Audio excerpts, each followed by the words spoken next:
அறிவார்ந்த அவையினர் அனைவருக்கும் வணக்கம்.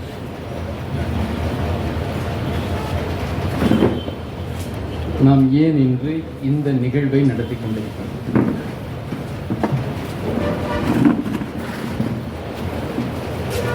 அறிமுக உரையாற்றிய நமது இளம் தோழர்கள் சிலவற்றை நம் சிந்தனைக்கு வைத்தார்.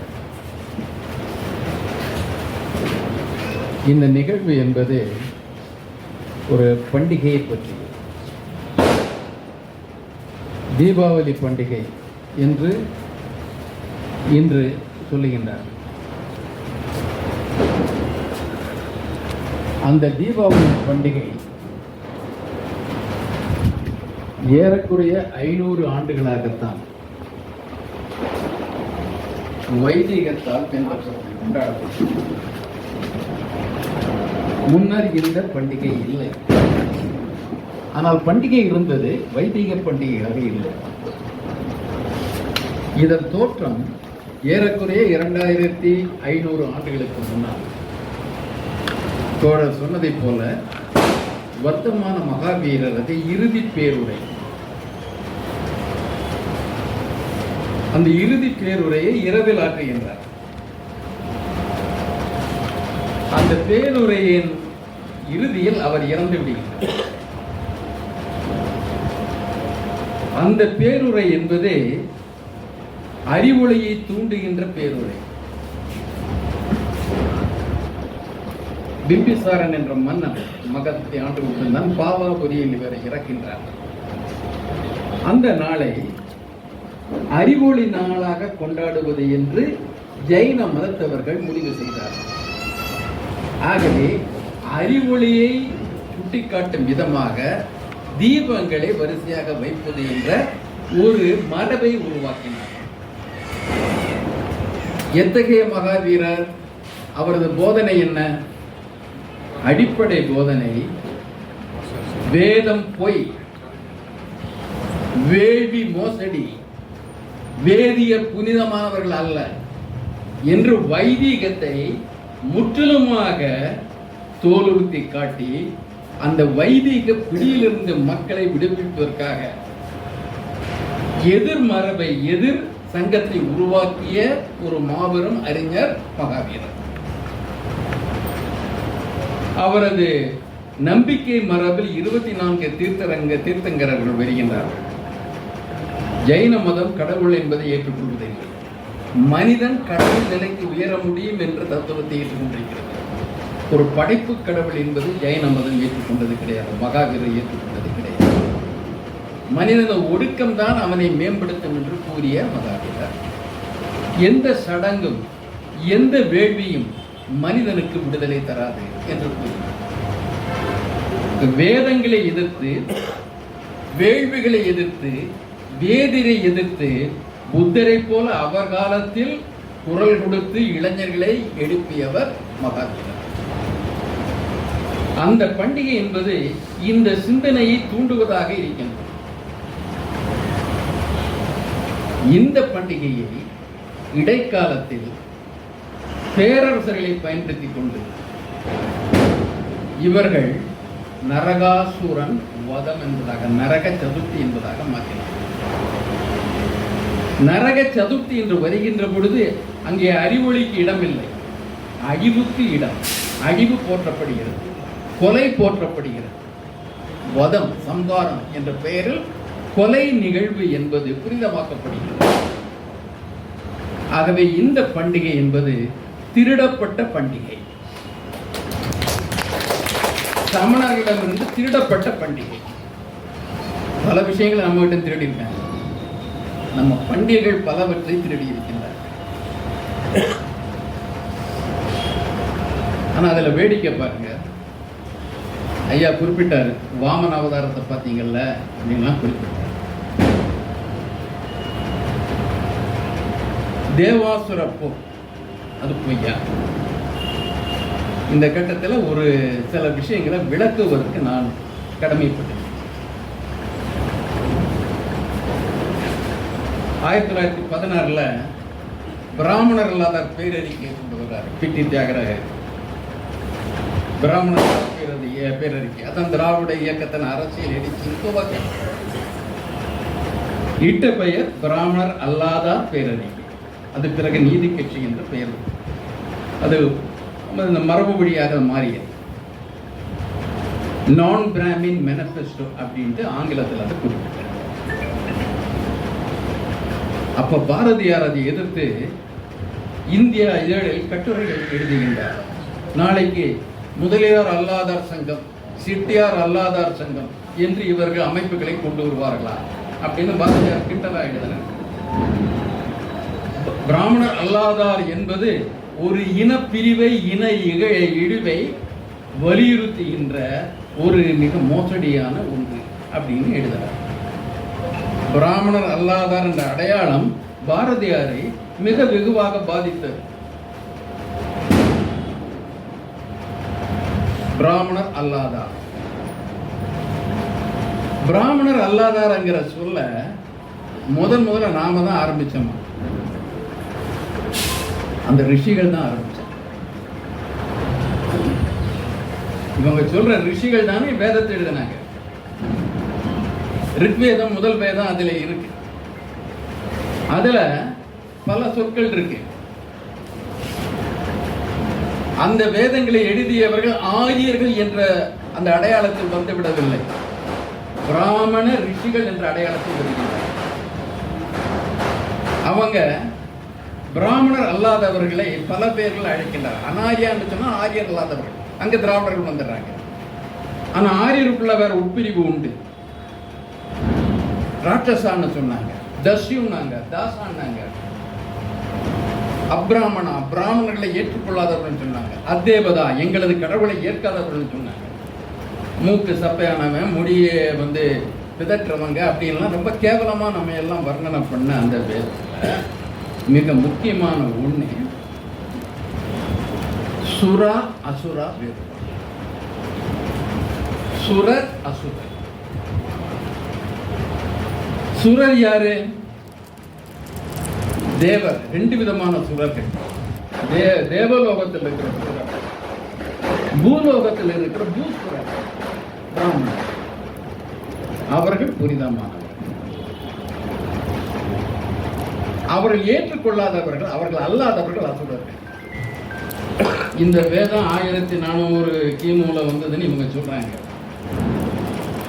இப்படி சொல்லுங்கள் தோழர்களே, பிராமணர் அல்லாதார் என்ற சொல்லாடலை உருவாக்கியது யார்?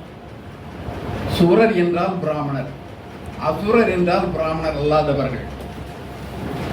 இதை நாம் உருவாக்கவில்லை, வைதீகம் உருவாக்கியது, வேதம் உருவாக்கியது, வேதியர்கள் உருவாக்கினார். இந்த இடைவெளிய, இந்த இரு பிரிவினரை நாம் இன்று வரையில் 2 பிரிவாகவே காணுகின்றோம். திராவிட இயக்கத்துக்கு ஆரியர் அல்லாதார் இயக்கம்னு பேர் வைக்கல. ஏன் வைக்கவில்லை என்பதை யோசிக்க வேண்டும் அல்லவா? ஏன் பிராமணர் அல்லாதார் இயக்கம் என்று வைத்தவர்கள் ஆரியர் அல்லாதார் இயக்கம் என்று ஏன் வைக்கவில்லை? நான் பிராமின் மேனிஃபெஸ்டோ, நான் ஆரியன் மேனிஃபெஸ்டோ கிடையாது. ஏனென்றால் ஆரியர்கள் என்பவர்கள் ஒரு பேரினம். இந்தியாவில் மட்டுமல்ல, வேறு நாடுகளிலும் இருக்கின்றார்கள். நான் ஏற்கனவே சொல்லியிருக்கேன், பக்கத்தில் இருக்கிற பாரசீகம், அங்கே இருப்பவர்கள் ஆரியர்கள். இங்க அல்பேனியாவில் இருக்கிறவங்க ஆரியர்கள். ஐரோப்பிய நாடுகளில் கிரேக்கம், இத்தாலி போன்ற நாடுகள், இங்கிலாந்து உட்பட ஐரோப்பிய நாடுகளில் வாடுகின்ற மக்கள் இனத்தால் ஆரியர்கள். அந்த இடங்களில் இல்லாத பிராமணியம் இந்தியாவில் மட்டும்தான். ஆக ஏன் இந்தியாவில் இருக்கிறது? இது ஆரியத்துக்குள் சுரண்டுவதற்கென்றே உருவாக்கப்பட்ட ஒரு புரோகித கும்பல். சுரண்டுவதற்கே. அது ஆரியர் அல்லாதவரையும் சுரண்டும், ஆரியரையும் சுரண்டும். ஆகவேதான் பாரசீகத்தின் புனித நூல்களில், ஜெண்டவஸ்தா நூல்களில் இந்த பிராமணர்களை அவர்கள் தேவர்கள் என்று என்பதை படிச்சொல்லாக சொல்லுகின்றார்கள். இவர்கள் தேவர்கள் என்றால் இவர்கள் மோசமானவங்க. பாரசீகம் அந்த ஆரியர்கள் பிராமணத்தை ஈர்க்கவில்லை. இங்கே பிராமணியன் கிடைத்தது. சுரர் என்றால் பிராமணர், அசுரர் என்றால் பிராமணர் அல்லாதார். நாம் பிராமணர் அல்லாதார் என்று சொல்லுகின்ற பொழுது பிராமணியத்தால் பாதிக்கப்பட்ட அனைவருக்குமாக குரல் கொடுக்கின்றோம் என்று பொருள். அது தமிழகத்தில் இருந்தாலும் சரி, கேரளத்தில் இருந்தாலும் சரி, கர்நாடகத்தில் இருந்தாலும் சரி, யூபியில் இருந்தாலும் சரி, பஞ்சாபில் இருந்தாலும் சரி, பிராமணியம் சுரண்டலை தேசியப்படுத்தியுள்ளது. அதுதான் தேசியம் என்று சொல்லுகிறது. அதை எதிர்ப்பது என்பது பிராமணர் அல்லாதா என்ற உணர்வு, அந்த பாதுகாப்பு அரண். இதை நாம் சரியாக புரிந்து கொள்ளாவிட்டால் இந்த பண்டிகை காலத்தில் பலவற்றை நாம் மறந்து விட்டவர்களாகவோ மறைத்து விட்டவர்களாகவும் மாறிவிடும். இதை புரிந்து கொள்ளுங்கள். பண்டிகைகள் சாதாரணம். எல்லா நாடுகளிலும் பண்டிகைகள் உண்டு, எல்லா மக்களிலும் பண்டிகை உண்டு. பண்டிகைகள்ல ரெண்டு விதமா இந்தியாவில் பார்த்தா ரெண்டு விதமான பண்டிகைகள். ஒன்று இயற்கை சார்ந்த பண்டிகை. இப்போ நம்ம பொங்கல் கொண்டாடுறோம், இது இயற்கை சார்ந்த பண்டிகை. கார்த்திகை, அந்த வெட்டுக்கிளிகள்லாம் அதிகமாக வர்ற சமயத்தில் நம்ம கூந்தலையை சேர்த்து அந்த வயல் வெளியெல்லாம் சுற்றிகிட்டே போவோம், அந்த பயிர்களை அடிக்கின்ற விரட்டுவதற்காக. இயற்கை சார்ந்த பண்டிகைகள் உண்டு. பண்டிகைகள் வந்து மக்கள் ஒன்றாக கூடுவதற்கு, கொண்டாடுவதற்கு, உறவினை புதுப்பித்துக் கொள்வதற்கு பயன்படுகின்ற ஒன்று. ஒரு ஓய்வு என்பது மிக முக்கியம். லீஷர். ஓய்வு இல்லாத சமுதாயம் அடிமை சமுதாயம். ஓய்வுங்கிறது தேவை. அந்த ஓய்வுக்காகத்தான் நாம பொது உடைமை வரலாற்றில் பார்க்க போறோம்னா 16-18 மணி நேரம் வேலை செஞ்ச தொழிலாளிக்கு 8 மணி நேரம் ஏன் குறைக்கணும் சொன்னா, அவனுக்கு சமூக வாழ்க்கை, பண்பாட்டு வாழ்க்கை இருக்க வேண்டும் என்றால் ஓய்வு என்று ஒன்று இருக்க வேண்டும். உடல் ஆரோக்கியத்தை புதுப்பிப்பதற்காக மட்டுமல்ல, மனவளத்தை பெருக்குவதற்கும் அவனுக்கு ஓய்வு தேவை. அந்த ஓய்வை பயன்படுத்துகின்ற ஒன்று உதாரணம் தான் பண்டிகை. இயற்கை சார்ந்த பண்டிகை நமக்கு தெரியும். இவங்க சொல்ற இந்து மதத்துல, வெளிநாட்டு இந்து மத ஆய்வாளர்கள் கூற்றுப்படி 2 பெரும் பிரிவுகள் உண்டு.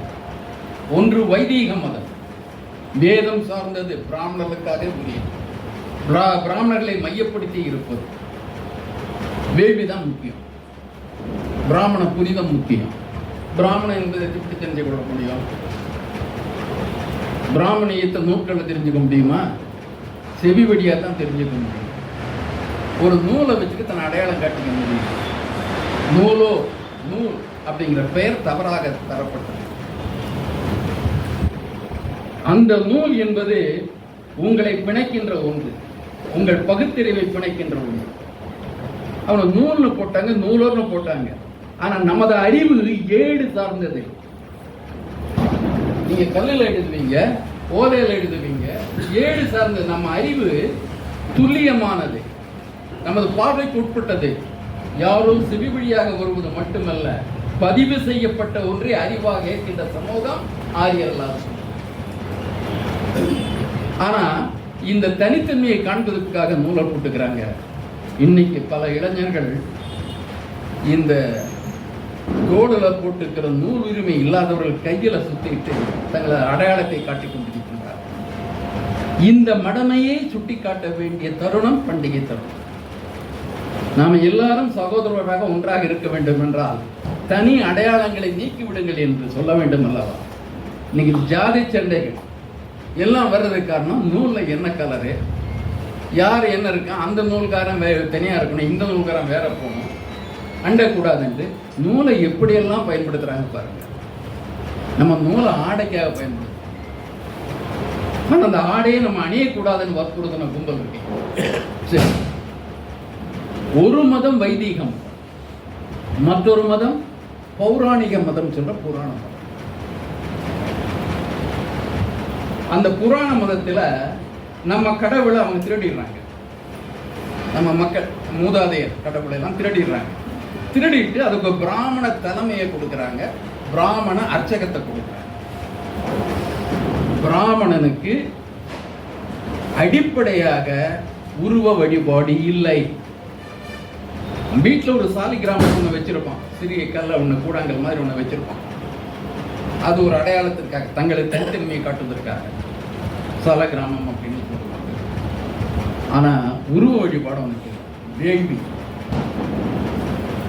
அந்த பிராமணன் இந்த உருவ வழிபாட்டையும் கோவிலையும் நம்மிடமிருந்து எடுத்துக்கொள்கின்றான்.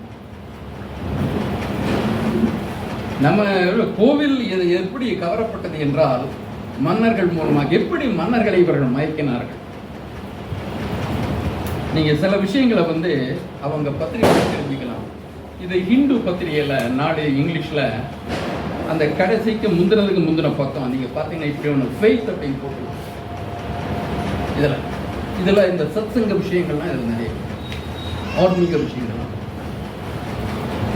இந்த சத்சங்க விஷயத்துல இதுல ஒரு செய்தி இருக்கு. ஒரு அசுரனை கவசத்துக்காக தவம் இருந்து அவன் 100 கவசம் பெற்றான். கடவுள்கிட்ட அசுரன் தவம் பண்ணக்கூடாது, பண்ணிட்டான். கடவுளும் சிவபெருமான் இப்போ கொஞ்சம் அவ்வளோ அறிவு குறைஞ்ச கடவுள், அவர் அவ்வளோ ஸ்மார்ட் இல்லை. அவர் அந்த வரத்தை கொடுத்துட்டாரு. ஆனால் 100 கவசத்தை வச்சுட்டு அவர் தம்போத்பவங்கிற அசுரன் தவத்தில் கவசம் 100 கவசம் வந்துடுச்சு. ஆனால் சுரன் இருந்தால் அவனுக்கு எதிரி யார் தெரியுமா? நரன். நரன்கிறது அற்ப மனிதன், மனிதத்தை விட அமானுஷ்யம். ரொம்ப சுரன் தேவத்தன்மை, நரன் நாமம். அப்ப நரன்களுக்கு அந்த சக்தி வந்துடக்கூடாது. அதனால இந்த சக்திக்காக வரம் கொடுக்கிற கடவுள் அவனுக்கு அழிவுக்கும் வேலை செய்யும். அப்ப சொன்னாரு, ஒருத்தன் 100 ஆண்டு 1000 ஆண்டு தபஸ் இருந்து இறைவனை வேட்டினா 1 கவசம் போயிடும். அப்படி 12,000 ஆண்டு கவசம் இருந்தால் தான் 120 கவசம் போகும். போனவர் கடைசியா இருந்த 1 கவசத்தோட குழந்தையா பிறந்தவர் கர்ணன். அந்த கவசம் தான் போனாரு அப்படின்னு கதைய. நம்ம மக்கள், நம்ம திராவிட மக்கள் அப்பாவிகள், கதைகளால் கதைப்பவர்களால் தங்களது சுயமரியாதை இழந்தவர். கதையில சீரியல் முன்னால் உட்கார்ந்து பெண்களுக்கு சாமியாடுறது கூட உண்டு. ஒரு சாமியாடுறதை பத்தி சொன்னார். இன்னைக்கு பெண்கள் சாமியாடுவாங்க. டிவி முன்னால் உட்காந்துட்டு அதை கதாபாத்திரத்தோட ஒன்றி போய் சாமியாடுவாங்க, அறிவை பயன்படுத்துவாங்க. அப்படிப்பட்ட இதுல என்ன சொல்றாங்கன்னா, இப்ப விஸ்வாமித்திரன் கேட்கிறான் தசரதன் கிட்ட, 2 பிள்ளைகளை எங்கூட அனுப்பு. எதற்கு அனுப்புறேன்னா, நான் ஒரு ஆசிரமத்தில் தபஸ் பண்ண போறேன், வேள்வி செய்ய போறேன். அந்த அசுரர்கள் அதை தடுக்கிறாங்க. அதை காப்பாத்துறதுக்கு உன் பிள்ளைகள் வேணும் சொல்லிட்டு இந்த ஃபெய்த்தில் எழுதுறாங்க. அவரை கேள்வி எழுப்புறாரு. இவ்வளவு பவர்ஃபுல்லா இருக்கிற வசிஷ்டர், விஸ்வாமித்திரர் இவங்களுக்கெல்லாம் கத்துக் கொடுக்கிறார். அவரு நினைச்சா அவருடைய சக்தியில இந்த அசுரர்களை ஒழிக்க முடியாதா? முடியும். அவரே சொல்றாரு முடியும். ஆனா வர்ண தர்மப்படி அதை பிராமணன் செய்யக்கூடாது. இந்த பிராமணன் செய்யறது பாதுகாப்ப சத்திரியம் கொடுக்கும். அப்ப அவனுக்காக, அவன் விருப்பத்திற்காக, அவன் அத்துமீறலுக்காக போரிட வேண்டியவர்கள் சத்திரியர்கள், சத்திரிய தர்மம். இன்னைக்கு அரசாங்கத்தை அப்படிதான் பார்ப்பன நலனை பார்ப்பர்கள் ஆட்சி செய்து நடத்தவில்லை. சத்திரியர் ஆளுவர்களை வைத்துக் கொண்டு அவர்கள் நலன்களை பாதுகாத்துக் கொள்கிறார்கள். பலியாகின்ற மக்கள் நம்ம அப்பா. இதான் திருச்சியில் ஒரு பாப்பா கடைசியாக ஒருத்தர் உபன்யாசம் சொன்னார். அவர்கிட்ட கேட்குறாங்க, நான் எனக்கு வேற வேலை வேணுங்கன்னு அவர்கிட்ட கேட்டாராமா. ஒரு வண்ணாறு வீட்டு பிள்ளை கேட்டாராமா, நீ ஏன் இதுக்கெல்லாம் படிக்க போற? நீ உனக்கு தொழிலுக்கு இப்போ துணியை அயர்ன் பண்ணி கொடுத்தனா உனக்கு ஒரு நாளைக்கு 200-300 கிடைக்கும், உனக்கு அது போதும். இல்லை எனக்கு புண்ணியம் வேணுமே அப்படின்னு கேட்டாங்க. அதுக்கு நீ எல்லா பாவத்தையும் நீ பண்ணு, பிராமணனுக்கு ஒரு தட்சணை கொடு, உன் பாவம் எல்லாம் போயிடும். பாவங்கள்ல பஞ்சமா பாதம்னு அவங்க சொல்றாங்க. அவங்க சொல்றது பஞ்சமா பாதம். 5 பாதகங்கள்ல முதல் பாவம் பிரம்மகத்தி. கருவாயே இல்லைன்னு அவங்களே சொல்றாங்க. பிரம்மகத்தி நான் பிராமணன் துன்புறுத்துறது கொடுக்குறது பிரம்மகத்தி. இதை கேட்டுட்டு இருந்தவன் இவரை போட்டு தள்ளிட்டு வேற ஒரு பிராமணன் கிட்ட 100 ரூபாய் கொடுத்தா அந்த பாவம் பரிகாரம். இவர் சொல்றார், நாங்க எங்க மந்திரங்கள் போதுங்க, எங்களுக்கு எந்த விதமான ஆயுதங்களும் தேவையில்லை, நாங்க போட்ட இதான் கல்யாணம். அவர் சொல்றாரு, இதை சொல்லித்தான் நம்ம மன்னர்களை மயக்கிறாங்க. பிராமணர்கிட்ட பஞ்சாகினி இருக்குன்னு சொல்லுது. பஞ்சாகினி என்ன? அந்த பஞ்சாகினி அவனுடைய சொல் ஒரு அக்னியாம், வாய் ஒரு அக்னி. அதுல ஏதாவது சாபம் விட்டா நீங்க நாசமா போயிடுவீங்க. பாதாகினி அவனுடைய பாதம், அவனுடைய பாதத்துக்கு ஊறு ஏற்பட்டா நீங்க நாசமா போயிடுவீங்க. சர்வாகினி அவனுடைய உடல் தோல், இதுல அவன் உணர்வுகள் எல்லாம் இருக்கு இல்லைங்களா, அந்த மாதிரியான அவனுக்கு புலன் உணர்வுகள் ஆசைகள் வந்துருச்சுன்னா அதை தீர்க்காட்டா அதனால வரக்கூடிய பிராமண சாபத்துல நீங்க எரிஞ்சு போயிடுவீங்க. இதை ஏற்றுக்கொண்ட மன்னர்கள் தான் இந்த பிராமணர்களுக்கு தங்கள் அந்தப்புறங்களை திறந்து விட்டார்கள். நம்ம திருவிதாங்கூர் மன்னருடைய அந்தப்புறத்துல அரசருக்கு முதல் உரிமை கிடையாது, நம்பூதிரிக்கு தான் முதல் உரிமை. ஆனா திருமணம் பண்ண மாட்டார். இவர் எல்லா இடத்திலையும் திறந்த வீட்டுல நாயினுடைய விட நுழைஞ்சிருவாரு, எல்லாம் மேஞ்சிருவாரு. அதுக்கப்புறம் அந்த ஒரு பாக்கியம் கிடைச்சதுக்கு அந்த பெண்களும் அந்த வீட்டு ஆண்களும் இறைவனுக்கு நன்றி சொல்லணுமா. இப்படி ஊரார் பெண்களை கட்டுப்பாடு இன்றி கெடுப்பதற்கு ஒரு தர்மம், சர்மாகினி. அந்த அக்னி வராம பாத்துங்க. அவருக்கு வந்தார், உங்க வீட்டுக்கு வந்தார், உங்க வீட்டு பெண்களை பார்த்தா ஒரு ஆசை ஏற்பட்டதுன்னா உடனே தீர்த்து வைங்க. அப்புறம் அவருக்கு உதராகினி வந்துருச்சுன்னா வயிற்றுக்கு அக்னின்னா பிரம்ம போஜனம். நீங்க ஏதோ கஞ்சியை கொடுத்து அவர் அனுப்ப கூடாது, அன்னதானம்னு அவர் அனுப்ப முடியாது.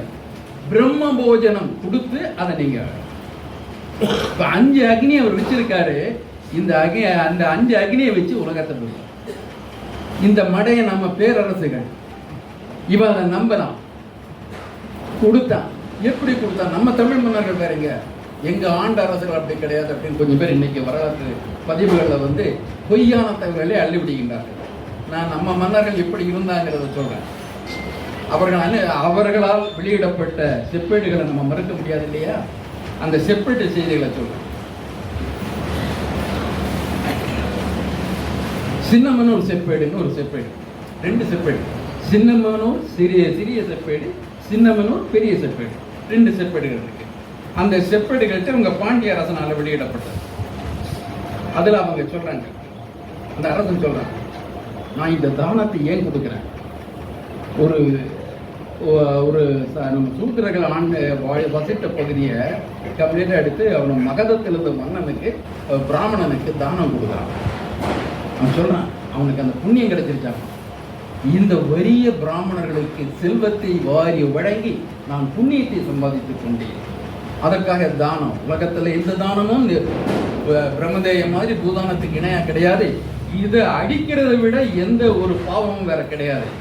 அதனால இதை எவனாவது கையை வச்சா அவன் தலையை வாங்கிடுவேன்னு சொன்னாங்க. தலையை வாங்கின. அப்படி தலை இழந்த பல வேளாண் குடிகள் நம் மண்ணில் இருந்திருக்கின்றார்கள்.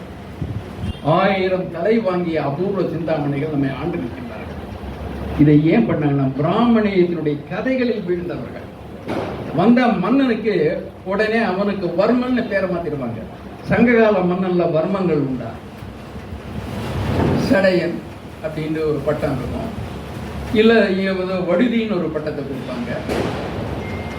இதில் நீங்கள் தான் ஆதன்ன பட்டம் சேர மன்னர்களுக்கு உண்டு, இல்லை தமிழ் பேர் இருக்கும். சங்க மன்னர்கள் களப்பிரர் காலம் வரைக்கும் இந்த வர்மன்கிற பட்டம் கிடையாது. இவங்க காலம் கடுங்கோலுக்கு பின்னால இவங்க பிராமணிய அந்த ஆதிக்கம் துவங்கினதுக்கு அப்புறம் வர்ற கல்வெட்டுக்கள்ல பார்த்தீங்கன்னா மன்னனுக்கு எல்லாம் ஒன்று வர்மன்கிற பட்டம் கொடுத்துறாங்க. ராஜராஜன் அருள்மொழிவர்மன் ஆச்சேன் இது வரும். அப்புறம் ஒவ்வொரு தினக்கும் நீங்க ராஜகேசரி பரகேசரி அப்படின்னு சோழ மன்னனுக்கு கொடுத்துருவாங்க. சடையவர்மன் சிவனுடைய சாப்பா சொல்லு சடையவர்மன் அப்படின்ட்டு பாண்டியனுக்கு கொடுப்பாங்க. அதோட நிக்கல, உங்களையெல்லாம் படைச்சவங்க நாங்க இவன் சொல்றான். அதை பதிவு பண்றான். எப்படிப்பட்ட நீ என்ன தெரியுமா? நீ பாண்டியன் கிட்ட சொல்றான், நீ சந்திரகுலம். யார் உனக்கு தலைமை புரோகிதன்? அகஸ்தியன். நீ தேவாசுர போர்ல எங்களுக்கு ஹெல்ப் பண்ண, அசுரரை ஏமாத்தி இந்த அமிர்தத்தை கொண்டு போனவர்ல நீ ஒருத்தன். அப்புறம் அர்ஜுனன் கூட சண்டை போட்டு கூட ஜெயிச்சிருக்க, எங்க இந்திரன் கூட சண்டை போட்டு ஜெயிச்சிருக்க. ஆனா எங்களை காப்பாத்துறது உன் கடமையை ஏத்திருக்க. அதற்காக உனக்கு இறைவனுடைய அருள் தொடர்ந்து வருது, மன்னனாகிருக்க. இவன் உச்சி குளிந்து போய் அவனுக்கு நான் என்ன செய்யணும், ஏன்னா இவன் செத்துக்கன் ஆயிட்டான். அவன் தம்பி, அவனுடைய தாரம், அவனுடைய உறவினர்கள் எல்லாரும் சூத்திரான். மன்னன் மட்டும் வர்மன். ஏன்னா இவனை வர்மனா பண்ணத பிராமணன். அப்ப இதற்கு அவனுக்கு கைமாறு என்ன செய்யணும்? ஒரு லிஸ்ட கொடுக்கலாம். என்ன லிஸ்ட்னா தானம். என்னென்ன தானம்? பிரம்ம போஜனம் வேற, அது அன்னதானம்னு சொல்லக்கூடாது. சாதாரண ஜனங்களுக்கு சாப்பாடு கொடுத்தா அன்னதானங்க. பிராமணனுக்கு கொடுக்கறது அன்னதானம் சொல்லாதீங்க, பிரம்ம போஜனம். ஏதோ ஒண்ணு கொடுத்தா அன்னதானம். ஆனா பிராமணனுக்கு ஐட்டம் பார் வச்சிருக்கான். அறுசுவை உண்டியிலே எது பெஸ்ட்னு சொல்லுவான். நெய் எங்க வடியணும்னு கொடுப்பான். நீங்க மாம்சத்தை கொடுத்தீங்கன்னா எந்த பகுதி மாம்சம், அவனுக்கு அடுத்த பகுதி அந்த இறைச்சி வேணுமா, தலைப்பகுதி இறைச்சி வேணுமாங்கிறத அவனே தீர்மானம் பண்ணிடுவான். எல்லாம் கொடுத்துட்டு அவனுக்கு அந்த கொடுக்குற பிரம்ம போஜனம். பூதானம், நிலத்தை கொடுக்கணும். அந்த பின்னால கொஞ்சம் ஒரு ஏக்கர் 2 ஏக்கர் கொடுத்தா போறாதுன்ட்டு ஊர்களையே பிரம்மதயமா கொடுத்தாங்க. அப்புறம் பார்த்தோம் வஸ்திரதானம். என்ன சாதாரண கிழிஞ்சு போன பழைய சட்டை எடுத்து கொடுக்கறபடியா? கிடையாது. பட்டாடைகளை அது எப்படி கொடுக்கணும்னா துலா புருஷ தானமா கொடுக்கணும். துலான்னா 2 தராசு வச்சுக்க வேண்டியது. ஒரு தட்டுல மன்னன் உட்காருவான். அதுக்கு இடைக்கு எடை இந்த பட்டாடைகளை வைப்பாங்க. அது கூட 7 முறை ஒன்று வரும். அடுத்த எடை பார்க்கறது தங்கத்துக்கு எவ்வளவு எடையை பார்ப்பாங்க, வெள்ளிக்கு எடையை பார்ப்பாங்க, ரத்தனங்களை வைப்பாங்க. 7 முறை எடையை பார்த்து இந்த எடையிடப்பட்ட இந்த பொருட்களை, சாதாரண அற்ப பொருள் தானே, தங்கம், இந்த ரத்தனம், இதே மாதிரி விஷயம் தானே, இதை அந்த பிராமணனுக்கு கொடுத்து. இதை விட மோசமானது ஒண்ணு உண்டு, கிரண்ய கர்ப்பதானம். ஒரு பசுவை செய்யணும், தங்கத்தால செய்யணும். அதனுடைய பின்பகுதி, அந்த மலம் வர்ற பகுதி பெருசா இருக்கும். அந்த பசு எப்படி இருக்குன்னா தங்கத்தால செய்யப்பட்டு வைரம், வைடூரியம், கோமேதங்கள்லாம் அதுல பதிச்சிருக்கணும். இந்த மன்னன் அந்த வாய் வழியா நுழைஞ்சு அந்த மலப்பகுதி வழியா வெளியே வரணும். வந்துருச்சுன்னா புது பிறப்படுத்திட்டான். கோமாதாவுக்கு பிறந்துட்டாங்க, அவங்க அம்மா பிறக்கல. மோடி மாதிரி அவர் ஒரு பயாலஜிக்கல் பர்த்தே கிடையாது. அவரை கொடுத்துருவார். இந்த புது பிறவை எடுத்து வர்மன் ஆயிரும். இந்த தங்க பசுவை, இவ்வளவு இருக்கிற பசுவை அந்த பிராமணனுக்கு தானமா கொடுக்கும். அவனும் வேற எதையும் ஆசைப்பட மாட்டான். இதோட போதும் என்ற மனமே பொன் செய்யுங்கிறத கொண்டு போயிடும். அடுத்த தானம் வச்சிடும். குதிரை இதே மாதிரி செஞ்சுட்டு குதிரைக்குள்ள போயிட்டு வர இத்தனை தானங்கள். அதை தவிர அவன் பிள்ளை படிக்கிறதுன்னா வேத விருத்தின்னு சொல்ல வேதம் படிக்கிறதுக்கு கிராமங்களை எழுதி. நம்ம பிள்ளைகள் படிக்காத பத்தி எந்த மன்னனும் கவலைப்பட்டது கிடையாது. ஒரு பள்ளி வைக்கணும்னு எந்த மன்னனும் முயன்றது கிடையாது. பேரரசர்கள், கடாரம் கொண்டவன், கங்கை கொண்டவன் எல்லாம் இருக்கானுங்க. நம்ம பிள்ளை படிக்கிறதுக்கு பள்ளி கிடையாது. அவன் பிள்ளை படிக்கிறதுக்கு கேட்டகரைஸ் பண்ணி, நீ உபனிஷதம் படிக்கிறதுக்கு இத்தனை கிராமங்கள், நீ வேதம் படிக்கணும், சதுர்வேதத்துல முதல் வேதம் படிக்கிறது இத்தனை கிராமங்கள், வகை வகையா பிரிச்சு கொடுத்தான். எந்த நிலத்தை கொடுத்தான்? ஏதோ சும்மா இருக்கிற அந்த புறம்போக்கு நிலத்தையா கொடுத்தான்? நிலத்தை வளப்படுத்தி கொடுக்கணும். நீர்ப்பாசன வசதி இல்லாட்ட நீர்ப்பாசன வசதி பண்ணி கொடுக்கணும். அங்க இருக்கிற குடி நீக்கிங்கிற வார்த்தையை பயன்படுத்துறான். அங்க ஏற்கனவே இருக்கின்ற குடிகளை, நம்மாட்களை நீக்கிட்டு எந்த விதமான உபதிரவம் இல்லாம அவர் போய் வைப்பார். இப்படி தானங்களை வகை. தானம்னு பிராமணியத்துல தானம்னா பிராமணனுக்கு கொடுக்கறதா தானம். பிராமணன் தானம் வாங்கித்தான் பழக்கமே தவிர அவன் எந்த தானத்தையும் கொடுக்கும். ஆனா நமக்கு ஒளி அறிவு ஒளி நாள் என்று சொல்லி இந்த மகாவீரர் அவரது கருத்துப்படி தானம் சொல்றார். அவரும் சில தானங்களை பட்டியலிடுறார். அன்னதானம், பசியில வர்றவனுக்கு உணவளி, பிராமணனுக்கு உணவளின்னு சொல்றார். பசியில வாடுபவர்களுக்கு உணவளி, இது தானம். வஸ்திர தானம், உடையின்றி வாடுபவனுக்கு வஸ்திரத்தை கொடுக்கும். பிராமணனுக்கு அல்ல, இவன் கொடுக்கிறது தானம். பிராமண தானத்துல அவன் வாங்குறது தான் வஸ்திர தானம். அதை தவிர இன்னொன்னு சொல்றான் ஔஷத தானம்ட்டு சமண சமய ஜெயின சமயத்தில் இருக்கு. ஔஷத தானம்னா நோயால வாடுறவங்களுக்கு இலவசமா மருந்து கொடுத்து வைத்தியம் பார்த்து ஔஷத தானம். கடைசியா ஒரு தானம் வருது. அது என்ன தானம்னா வித்யா தானம். கல்வி கொடுங்கிறது. சூத்திரனுக்கு கல்வி மறுக்க சொல்லி இந்த வைதிகத்தை ஏற்போமா, கல்வியை ஏழைக்கு கூடி என்று சொல்லுகின்ற சமணத்தை ஏற்போம். நம்ம எந்த மதத்தையும் இல்லை, ஆனா சமண நெறின்னு வரதுல கல்வியை மக்களுக்கு கொடுக்கின்ற நெறி, அதை போற்றுகின்ற நாம் இந்த நாளை அறிவொளி நாளாக நாம் கொண்டாடுவோமா அல்லது நரகாசுரனை வதம் செய்த நாளாக கொண்டாடுவோம், கொலை நாளாக கொண்டாட போகின்றோம்? இவர் சொன்னார் இதுல பல இருக்கு. இந்த அச்சுறுத்தல்ங்கிறது பல விஷயம். பிரம்ம சாபம்னா ரொம்ப முக்கியமான சாபங்க. அவன் சாபம் கொடுத்தா விமர்சனமே கிடையாது. அதனால அவன் ஏதோ சொல்லிட போறான்னு நீங்க முன்னாலேயே அவன் மனசுல நினைக்கிற முன்னாலே அவனை கொடுத்துடணும். அவன் சொல்ற வரைக்கும் காத்திருக்காதீங்க. அவனை காட்ட வைக்கிற ரொம்ப தப்புங்க. அதனால நம்ம கொடுத்துடணும். அந்த தானங்கள்ல கன்னிகா தானம் வருது. கன்னிகா தானம்னா கன்னி பெண்களை அவனுக்கு கொடுப்பது தானம். பாரியா தானம் மனைவி அவனுக்கு தானமாக கொடுப்பது தானம். அவன் ஆசைப்பட்டானா கொடுத்துருங்க. அது நம்ம பக்தியில் இருக்கிற நாயன்மார்கள் ஏதோ ஒரு நாயனார் அதை பண்ணவே பண்ணார். சிவபேதியை வந்து கேட்டேன்னா கொண்டாட்டி நீங்க அவரை விட போங்க, அவர் ஆசைப்பட்டாருனால போங்கன்றார். அவர் ரொம்ப பதிவிரதை, புருஷன் சொல்ல தட்ட மாட்டாங்க. அந்த அம்மா கூட போயிட்டாங்க. இதையெல்லாம் நெறி என்று சொல்லுகின்ற ஒரு ஒடுக்க கேட்டினை மதம் என்ற பெயரில் பக்தி என்ற பெயரில் ஏற்றுக்கொள்ள சொல்லுகின்ற அந்த நிலைமை. இப்ப இந்த அசுரன் நாம எல்லாம் வந்து அசுரர், சுரர் அல்லாத அந்த தேவாசுர போருங்கிறதா அசுரர் அசுரர் இல்லாத ஒரு போருங்கிறதா சரியான வார்த்தை. ஆரியர் அல்லாத திராவிடர் போருங்கிறது சரியான வார்த்தை அல்ல. ஏன்னா முதல்ல சூத்திரர்கள் அந்த சத்திரிய மன்னர்கள் ஆரிய மன்னர்கள் விடுத்துக் கொண்டார்கள். விழித்து கொண்ட பிறகு நீ என்ன கேட்கறது, நான் என்ன செய்யறது, நான் ஏன் வேள்வி செய்யணும்? ஒரு அரசன் மன்னனாகின்ற பொழுது அவனுக்கு ஒரு ராஜபோகன் ஒன்று 2 ஆண்டுக்கு யாகம் பண்ணும், ராஜாபிஷேகம். அந்த 2 ஆண்டு ஊர்ல உலகத்தில் இருக்கிற அத்தனை பிராமணனை கொடுத்துட்டு ஒவ்வொரு நாளும் அவனுக்கு அரிசி வேண்டிய கொடுத்துட்டு தானம் பண்ணி வெள்ளி காசு தங்க காசு கொடுத்து அவன் பெண்டாட்டி பிள்ளைகளுக்கு எல்லாத்தையும் தானத்தை கொடுத்து பெரிய சுமையோட, அதுல முக்கியமானது கோதானம், இதை கொடுத்து பசுக்களோடு அனுப்பும். அது ராஜாபிஷேகம். இவன் அடுத்து வரும் அஸ்வமேதம் வருது. ஏன் அஸ்வமேதம் வருதுன்னா, நீ இவனுக்கு இருக்கிறது எல்லாத்தையும் கஜானா காலி ஆயிட்டு கொடுத்துட்டேன்னு என்ன பண்ணணும்னா, வடி இருக்குங்க, உன் குதிரையை அவிழ்த்து விடு, அது அடுத்த நாட்டுக்குள்ள போகும். அடுத்தவன் தட்டி கேட்டான்னா அவனை நீ ஒடிச்சிட்டு அவனை வதம் பண்ணி சம்ஹாரம் பண்ணிட்டு அவன் சொத்துக்களை நீக்க.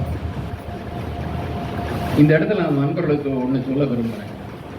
வரலாற்று புத்தகங்கள்ல ஆரியர்கள் வருகை அல்லது படையெடுப்பு, இப்போ அதை எந்த சொல்லுங்கிறத பற்றி விவாதம் நடந்தது. சொல்ற சமயத்தில் ஆரியர்கள் ஆடு மாடுகளை மேய்த்து கொண்டு இந்தியாவுக்குள் வந்தார்கள். அந்த அப்படிதான் நான் படித்தோம். இதுவரைக்கும் மேய்ச்சல் பண்பாடு உடையவர்கள் படித்தோம். ஆரியர்கள் இந்தியாவுக்கு மட்டும்தான் வந்தாங்களா?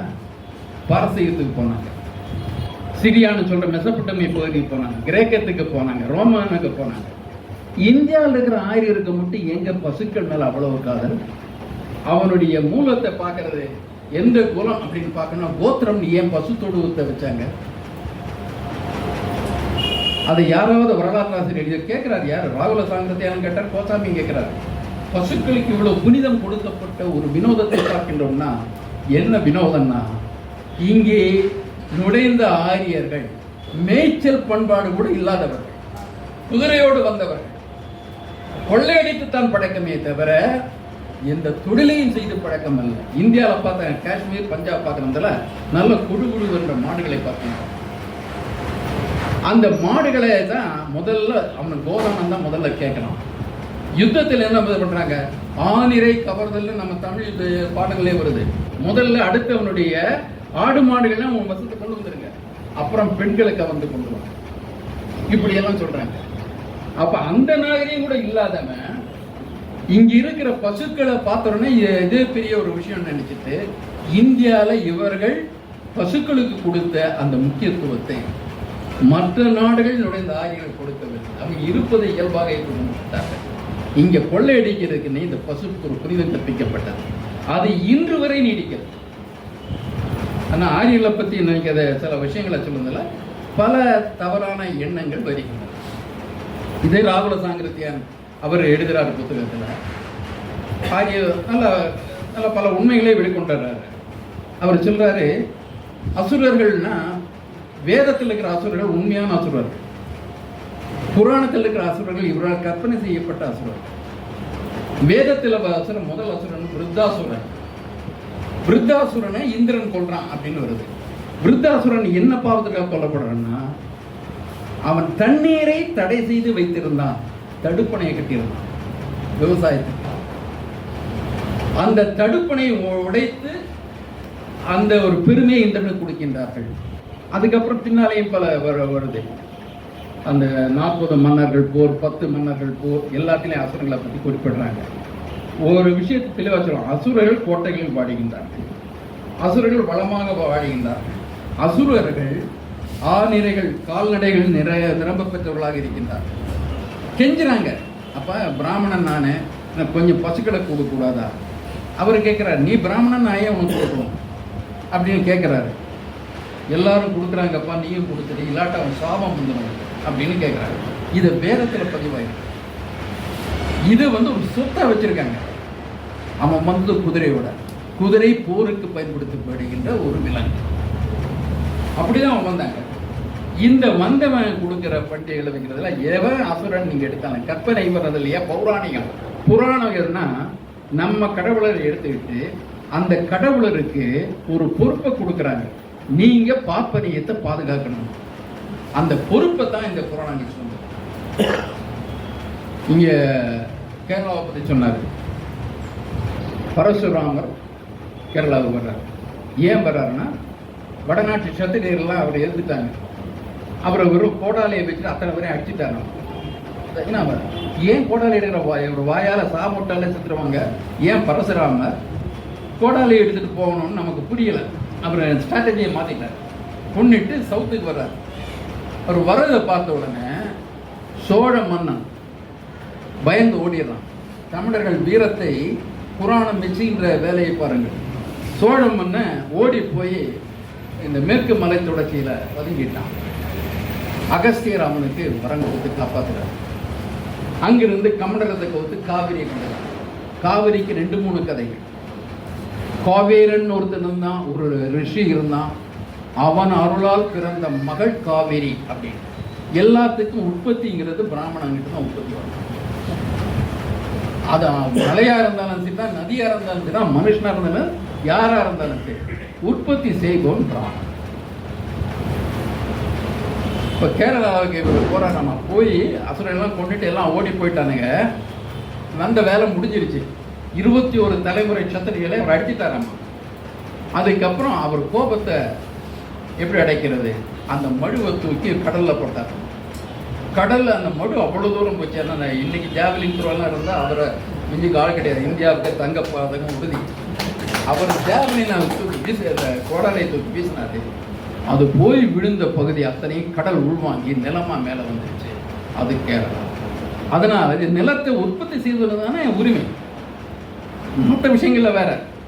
இப்போ தொழிலாளிக்கு எந்த உரிமையும் கிடையாது, உழைப்பாளிக்கு உரிமை கிடையாது, நீங்க வயல்ல வேலை செய்யலாம் உரிமை கிடையாது. ஆனா இது பிராமணியத்துல பிராமணனுக்கு உரிமை உண்டு. அவன் கேரளாவை உற்பத்தி பண்ணிட்டான். அதனால கேரளாவினுடைய அரசியல் பொருளாதார சமூகத்துல முதன்மை நம்புதிரி. அந்த நம்புதிரினால்தான் மண், பெண், பொன் எதுவா இருந்தாலும் முதல் அனுபவ பாத்தியதைங்கிறது நம்புதிரி. இது நாராயணகுரு வர்ற வரைக்கும் கேரளாவில் தொடர்ந்து இருக்கும். இன்று அது மாற்றப்பட்டது. ஆனாலும் நம்பூதிரிகள் போற்றிகள் இன்னைக்கும் சுறுசுறுப்பாக இருக்காங்க. நம்ம பெண்களுடைய கோவிலிருந்து தங்க முலாம் பூசப்பட்ட தகடுகளையெல்லாம் ஏந்திட்டு சென்னைக்கு வந்து அதையெல்லாம் வந்து பாவத்தை நீக்கி புண்ணியமாக பண்ணி கொண்டு போக போகிறாங்க. இதை வடக்கு விருந்து வடக்குலையும் ஒன்றும் இல்லாமல் தான் போக போகுது நமக்கு தெரியும். ஏன்னா சம்பந்தப்பட்டது பிராமணன் இல்லையா, பிரம்மஹத்தி தோஷம் வரக்கூடாது, பிராமணன் கூடிய தண்டனை கொடுக்கக்கூடாது. அதுக்கு ஒரு கழிவாயை அவங்களே கண்டுபிடிச்சிக்குவாங்க.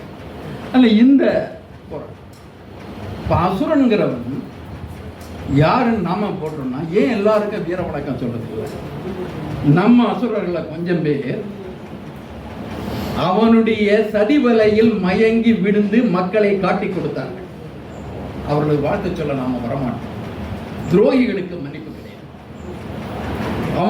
அவன் சொற்படி நம் மக்களை அடிமைகளாக்கினார்கள், உடைமைகளை பிடுங்கிக் கொண்டார்கள், அதை பிராமணனுக்கு கொடுத்தார்கள். இந்த கோவில்களை நம் மக்கள் உருவாக்கினார்கள், உடைத்த மக்களை வெளியே அகற்றிவிட்டு அர்ச்சக பிராமணர்களை உள்ளே எடுத்துக் கொண்டார்கள். நிலங்கள் நமது மக்களுக்குரியவை, பிரம்மதேயமா தேவதானமா நிலங்களை மக்கள் இழந்தது இவர்களா.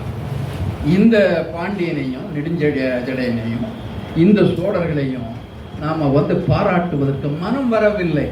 ஏனென்றால் நமது ஆர்வம் மன்னனது புகழில் அல்ல, மக்களது வாழ்வில் நமது ஆர்வம். மக்களை வைத்துக்கொண்டு மையப்படுத்தி பார்க்கின்ற பொழுது இவர்களால் தம்மை இழந்த மக்கள் எத்துணை லட்சம் பேர், கோடி பேர்.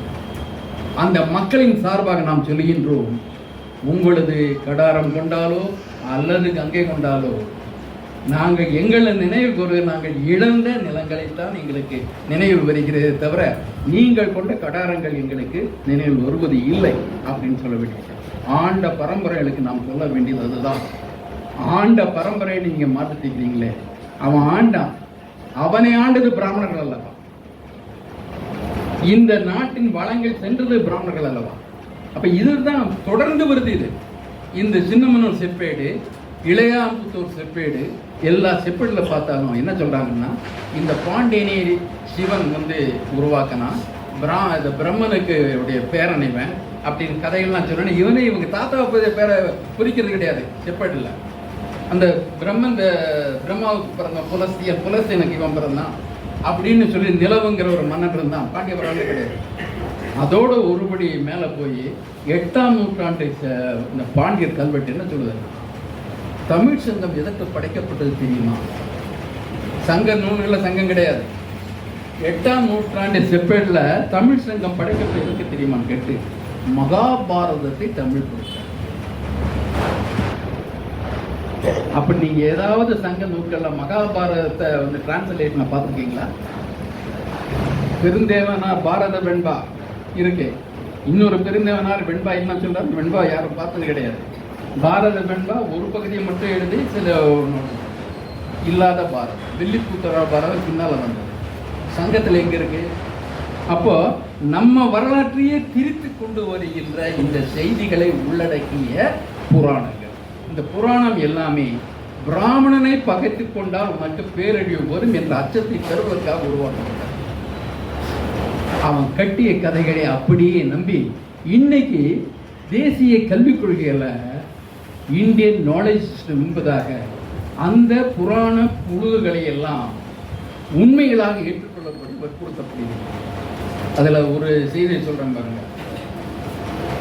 The time consciousness of our ancient Indians அப்படின்னு ஒரு பார்ட் சிலபஸ்ல வருது. டைம் கான்ஷியஸ், நம்ம காலத்தை பற்றி எவ்வளோ அற்புதமாக நம்ம ஆளுகள்லாம் கணிச்சு வச்சிருக்காங்க அப்படின்னு சொல்லிட்டு அந்த டைம் கான்ஷியஸுக்கு உதாரணமாக அவர் சொல்ற ஒன்று இந்த யுக கணக்கு. அந்த யுக கணக்கில் அவர் சொல்றாரு, அறிவுபூர்வமாக அறிவியல் பூர்வமாக காலத்தை கணிச்சது வந்து நம்ம ஆளுகள் ரிஷிகள். இந்த உலகம் தொடர்ந்து மாறி மாறி வந்துட்டே இருக்கு, நத்திங் நியூ.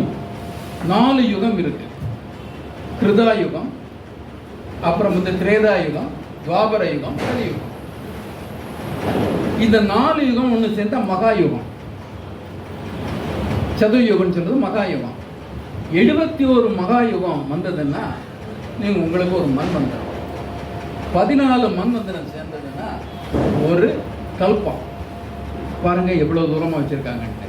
இந்த கணக்கு எப்படி புரிஞ்சுக்கணும்னா, இவங்க கொடுக்குற கணக்குப்படி கலியுகம் 4,32,000 ஆண்டு. அதை நீங்கள் 2ஆல் பெருக்குங்க. 8,64,000 ஆண்டு வந்து துவாபர யுகம்.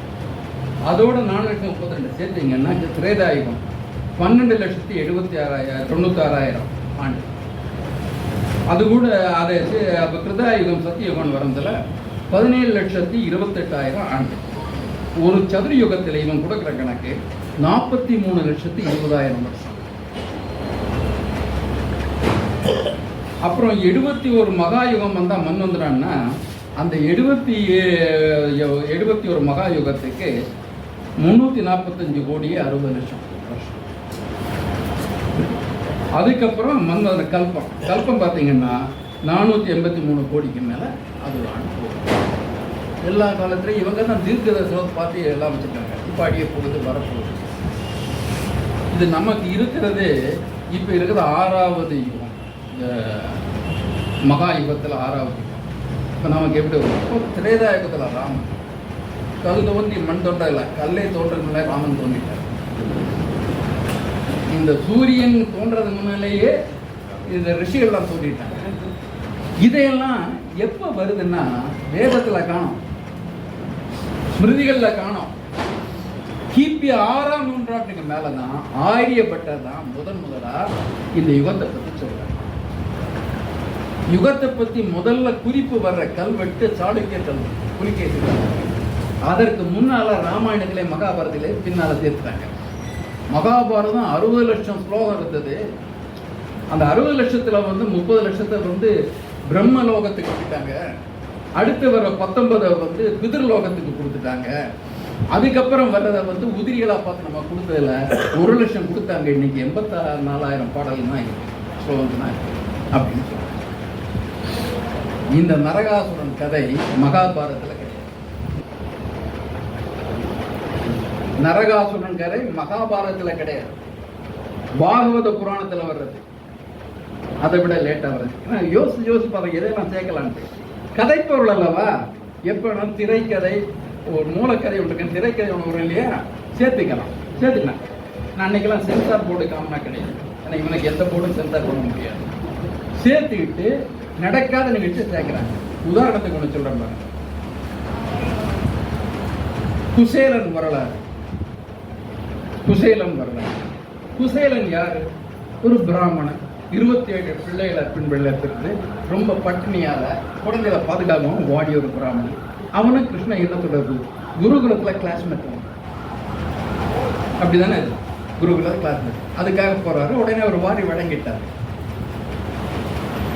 ஹரிவம்சம்னு சொல்ற இந்த கிருஷ்ணர் இதுலையும் பாகவதத்திலையும் கிருஷ்ணனை குருகுலத்துக்கு போனதான் ஒரு செய்தி கிடையாது. அவன் இடையனா இருக்கான், எங்கேயோ பிறந்து எங்கேயோ கொண்டு வந்து இடையனா இருக்கான். இடையனா இருந்தவன் 10-12 வயசு இருக்க, 14 வயசு வந்ததில் கம்சனை எதுக்க போயிட்டான். கம்சனை கொன்னுட்டு இவன் மன்னன் ஆகிட்டான். டைரக்டாக மன்னன் ஆகிட்டான். இவனுக்கு எஜுகேஷனை வேண்டாம், மன்னன் ஆகிட்டான். மன்னன் ஆனவன் பிராமணியம்.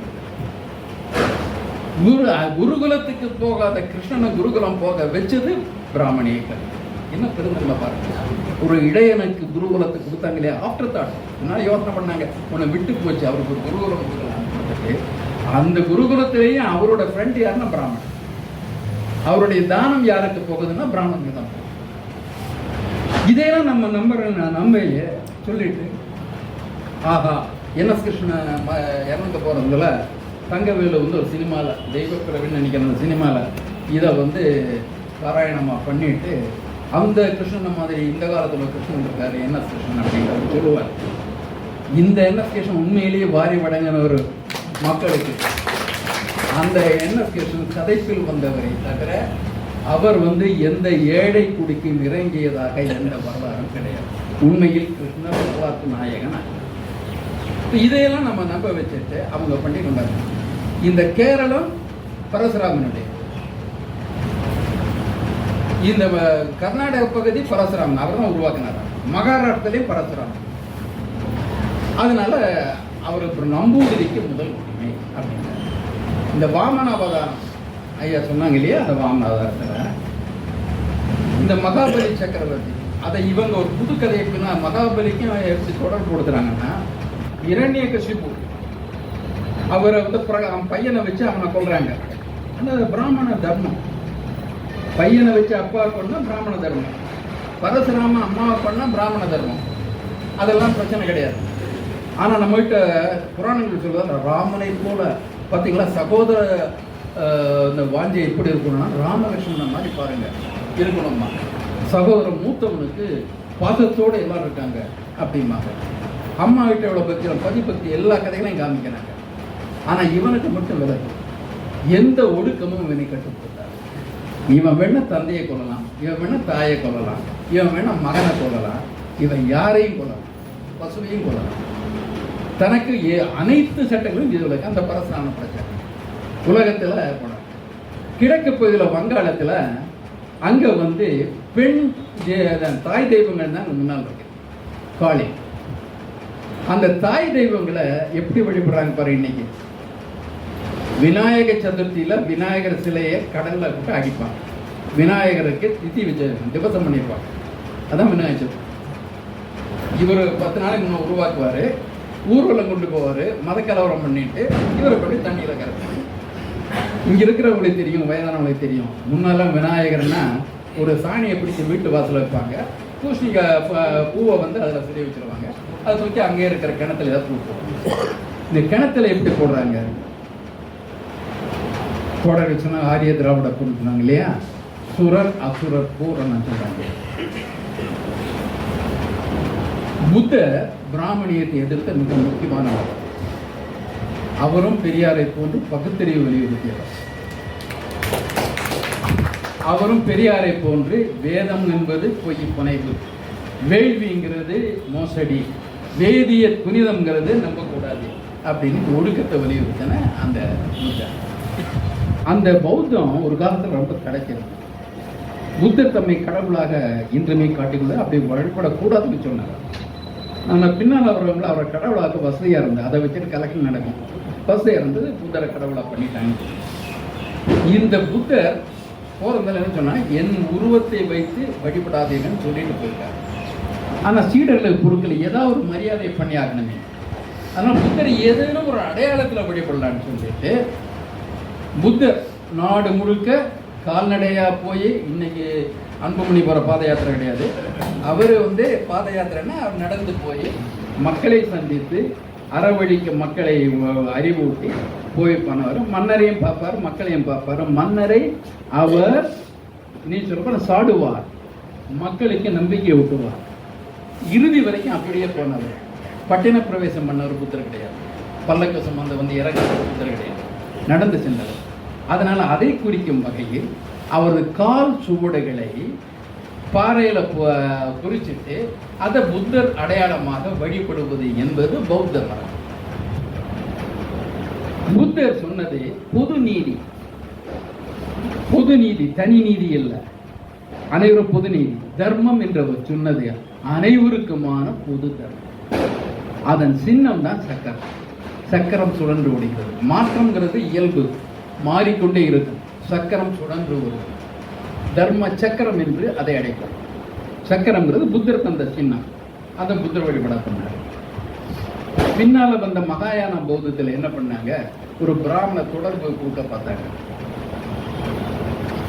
ஆசித முனிவன் ஒருத்தர் புத்தர் பிறக்க போறதுன்னு சில பிராமணர் சொல்லிட்டார போறேன்னா அந்த கதையை ஒட்டி அவருடைய தாய் வயிற்றுலேருந்து ஒரு யானை, அதுக்கு முந்தின நாள் ஒரு வெள்ளை யானை பக்தர் வயிற்றுலேருந்து வெளியே போகிறதா அந்த அம்மா கனவு கண்டாங்க. அடுத்த நாள் பிரசவம் நடந்தது, புத்தர் வந்தார். யானை உருவத்தில் புத்தரை பார்க்கறது உண்டு.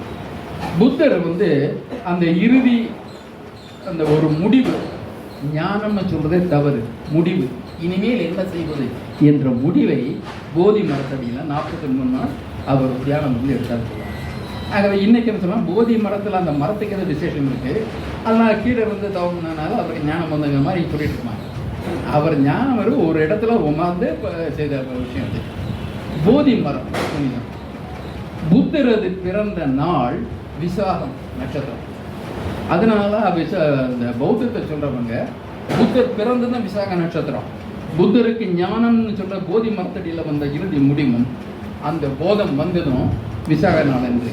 புத்தரது இறுதி நாள் அவர் வந்து பன்றிக்கறி சாப்பிட்டு சகர மத்தபம்ங்கிறது பன்றிக்கறி.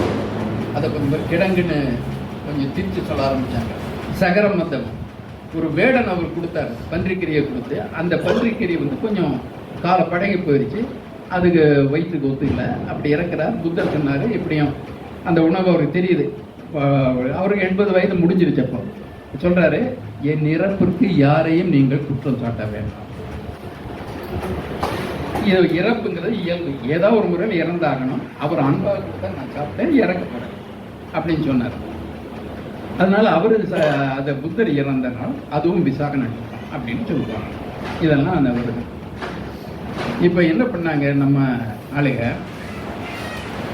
நம்ம பக்தி முத்தி பூச்சியில் பிராமணர்கள் சொன்னதை கேட்டுக்கணும். சங்கராச்சாரியர் சொல்லிட்டாரு, இந்த போதி மரத்தடியில் இருக்கிற யானை உருவங்களை எங்கெங்கே இந்த பௌத்த துறைகள் போனாங்களோ அங்கேயெல்லாம் இந்த கால் தடங்களை அல்லது போதி மரத்தடியில் யானை உருவங்களை சென்று விட்டு அதை புத்தர் பௌத்தத்தின் நம்பிக்கையுடையவர்கள் கூடுகின்ற இடமாக மாற்றி இந்தியா முழுக்க இருக்கு. இவங்க மன்னர்களை வைத்துக்கொண்டு ஒரு சின்ன ஒரு திருத்தம் பண்றாங்க, சென்சார் போர்டு. என்ன திருத்தம் பண்றாங்கன்னா, அந்த யானையை நீங்க ஹைபிரிட் வெரைட்டியா மாத்திருங்க, முழு யானையா வைக்காதீங்க. பாதி யானை பாதி மனுஷன். அந்த மனுஷன் எப்படி இருக்கணும், பார்க்கறது அசிங்கமா தொப்பையோடு இருக்கணும். இளமையுறத்தில் புத்தரை பற்றி வர்ணனைகள்லாம் அவர் ரொம்ப பார்க்கறதுக்கு ரொம்ப கவர்ச்சியாக இருப்பார், பொன் நிறமாக இருப்பார், நல்லா அஜானுபாகுவாக இருப்பார். அவர் வயிறெல்லாம் இருக்காது. அவர் வந்து ரொம்ப இளமை துடிப்பு மிக்கவராக தான் புத்தரை வர்ணனை பண்ணுவாங்க. ஆனால் புத்தர் மீது உள்ள காழ்ப்பு காரணமாகவே தொப்பையாக இருக்கிற அந்த யானையை கொடுத்து அந்த யானைக்கு ஒரு கொம்பை உடைச்சு அசிங்கப்படுத்தி இதை வந்து விநாயகர், ஏன்னா புத்தருக்கு அவர் காலத்தில் அவரை அடைத்தது விநாயகர் என்றார். விநாயகன் என்றால் வினைகளை தீர்ப்போம் இல்லை, வினைங்கிறத அவர் சொல்றாரு. வினைன்னு ஒன்று நீங்கள் யாரும் உனக்கு கடவுள் கொடுக்கறது கிடையாது, உனது செயல்களால் உனது பலன்களை அனுபவிக்கின்றாய். முற்பகல் செய்யும் பிற்பகல் விட, அதான் சொன்னார். முற்பிறவியில் செய்யறதை இப்பிறவில் அனுபவிக்கிறேன்னு சொன்னதே கிடையாது. இப்பிறவியில் செய்ததை இப்பிறவியில் அனுபவிக்கின்றாய், தீர்வு இப்பிறவிலே இருக்கும் அவர் சொன்னார். அதுதான் புத்தர் சொன்னார். அந்த விநாயகரை புத்தர் விநாயகர் அழைக்கப்பட்டார். புத்தர் சாக்கிய கணத்தின் தலைவர் கணபதியாக மாற்றப்பட்டார். அப்படி புத்தரையே கடவுளாக ஏற்றுக்கொள்ள வேண்டிய நிலைக்கு வந்தவுடனே அந்த புத்தரை அழிவுக்கு உட்படுகின்ற ஒரு கடவுள் சின்னமாக மாற்றணும். இவர்கள் காழ்ப்பை தான் கடலில் கரைப்பது குளத்தில் கரைப்பதுன்னு மாத்துறாங்க. இதே முறையை தாய் தெய்வத்திற்கு வங்காளத்தில் கொடுக்குறாங்க. துர்கையை கடல்ல கரைப்பாங்க. பிராமணர்களுக்கு பிராமணிய எதிர்ப்பு அந்த சின்னங்கள் எல்லாம் வேற விதமா திரிக்கிறத அவங்க பண்ணு. இன்னைக்கு தாய் கடவுளை வந்து கடல்ல கரைக்கிறாங்க. புத்தரின் தொடர்பாக இருக்கின்ற விநாயகரை கடலில் கரைக்கின்றார்கள். நம்ம ஆளுகளும் இதை கரைச்சிட்டு அந்த விநாயகருடைய கொம்பையை பிடுங்கி அட்டகாசம் பண்ணிட்டு விநாயகர் சதுர்த்தி ஊர்வலத்தை எல்லாம் பார்க்குறோம். எனக்கு அது கடவுளுக்கு அந்த தன்மை இருக்கிறதோ இல்லையோ, விநாயகர் சதுர்த்தி வந்து நமது மக்களுக்கு விநாயகரை ஆக்கும் சக்தி, விநாயகரை வந்து அவருக்கு அழகை கொடுக்கும் சக்தி, வளர்க்கும் சக்தி, அவரை அழிக்கும் சக்தி எல்லாம் நம்ம மக்கள்கிட்ட வந்துடுச்சு. எவ்வளவு கொச்சையாக நம்ம பாழதேசனா நாத்திகர்னு சொல்றாங்க. எவ்வளவு கீழ்த்தரமான எண்ணத்துடன் இந்த உள்ளூர் வாசிகள் வழிபட்டு வந்த கடவுளரை பிராமணிய திணிப்பின் பெயரால் இழிவு செய்தார்கள் என்பதை நமது மக்கள் ஏற்று வரப் போகின்றார்கள்.